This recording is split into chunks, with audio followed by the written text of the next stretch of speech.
How's it going, everyone? In today's video, I'll show you on how you can connect your Gamesir G7 Pro to your Xbox. Now, it's going to be extremely simple. Basically, off the box, you will get these accessories right here.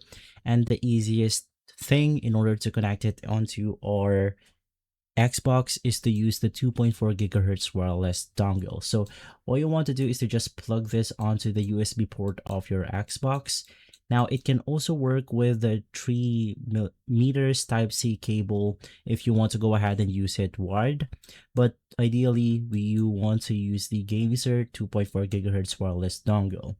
From there, before you start, you also want to switch from Bluetooth connection at the back of the controller to the USB dongle connection right here in order to be connected with our actual dongle. So once again, just plug the dongle onto your Xbox USB port, switch to the 2.4 gigahertz connection, turn on your controller, and from there, they will instantly be connected. And so guys, if this video has been helpful, leave a like, subscribe, and follow us for more videos like this. Thanks for watching.